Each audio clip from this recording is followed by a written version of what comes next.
When Daniel Mercer turned the key in the lock of the house he had inherited from his grandfather, he expected dust, silence, and the faint smell of old wood and forgotten time. He had been gone for nearly 8 years, years spent overseas on construction contracts, living out of suitcases and temporary apartments, telling himself that distance was easier than memory. The house had been empty when he left. It was supposed to still be empty. The door opened. Warm air spilled out, carrying the scent of cooked lentils and something sweet, maybe cinnamon. A child laughed somewhere inside.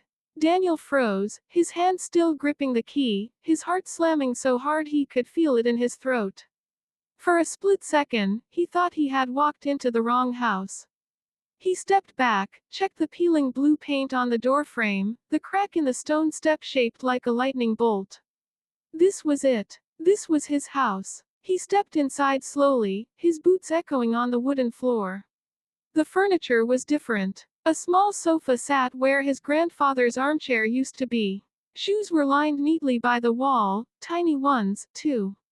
On the table lay school notebooks and a box of crayons. Someone had been living here. No, someone was living here. Hello, Daniel called, his voice rough. The laughter stopped. There was a pause, heavy and cautious. Then a woman appeared in the doorway to the kitchen, wiping her hands on a worn towel. She was thin, her dark hair pulled back hastily, her eyes wide with shock when she saw him. Behind her, 2 children peeked out, one girl of about 7 clutching a stuffed rabbit, and a boy maybe 4 years old with wary, curious eyes. For a moment, none of them spoke. I'm sorry, the woman said first. I didn't know you were coming back today. Daniel stared at her, his mind scrambling for logic. I think you're in the wrong house. Her face paled. She looked down at the children, then back at him. This is 17 Willow Lane, she said quietly. Yes, Daniel replied. It's mine. The word hung in the air, sharp and unforgiving. The woman swallowed. My name is Anna, she said. And I know who you are. You're Daniel Mercer. His breath caught. How do you know my name? She hesitated, as if choosing which truth would hurt less. Because this house belonged to your grandfather, Henry Mercer. And before he died, he let us stay here. Daniel felt anger flare, quick and hot. My grandfather never mentioned anyone living here. He said the house was empty. Anna nodded slowly. He told you what he thought you needed to hear. The children shifted uneasily. The boy stepped closer to her, wrapping his arms around her leg.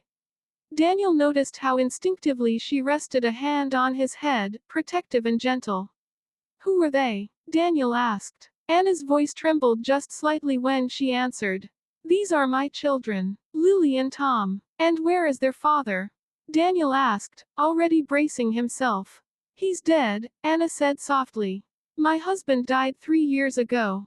The word widow settled into Daniel's chest like a stone. He looked around again, seeing the house not as an intrusion but as a life unfolding without his knowledge. Why didn't anyone tell me? He demanded, though the question felt hollow even as he asked it. Anna's eyes glistened. Your grandfather said this house was meant to be a shelter. He said you had a good heart, even if you ran from pain. He told me that if you ever came back, I should tell you the truth. Daniel laughed bitterly. And what truth is that? She took a deep breath, then said the words that stopped him cold. He said this house is as much yours as it is theirs. And that you already promised to protect them, long before you ever left. Daniel felt the room tilt.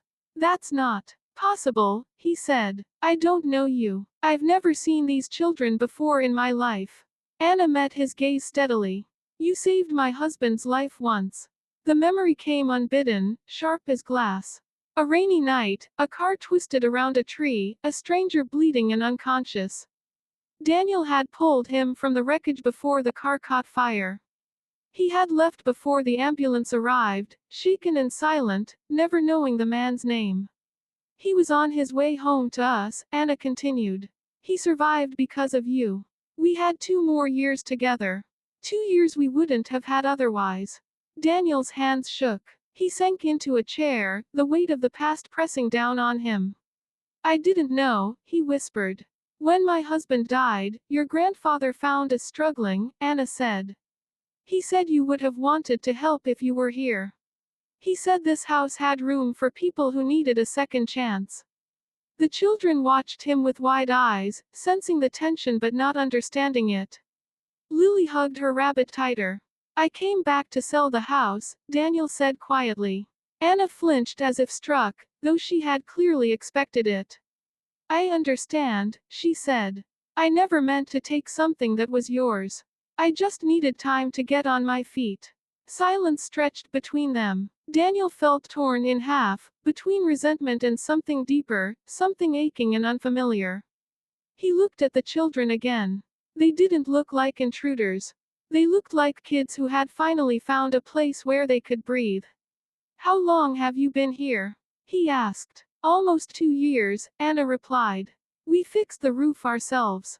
I took a job at the school. I tried to keep the house the way it was.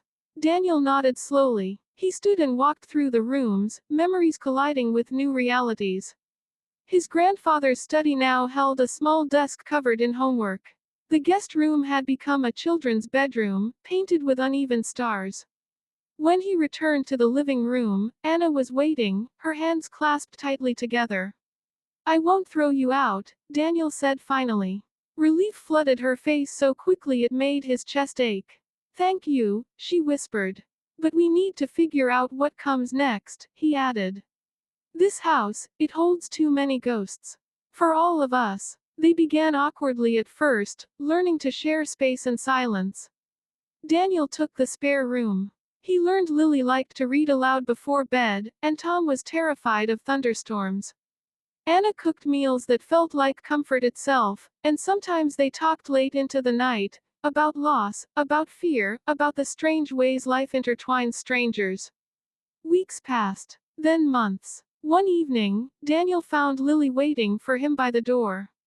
Are you coming home for dinner tomorrow? She asked. The word home caught him off guard. He smiled before he could stop himself.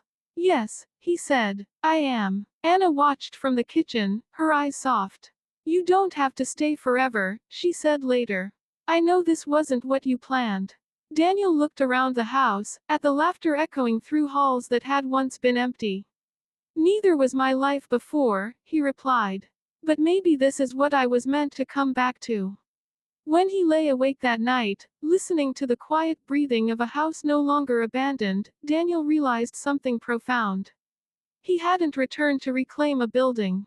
He had returned to become part of a family he never knew he'd already saved.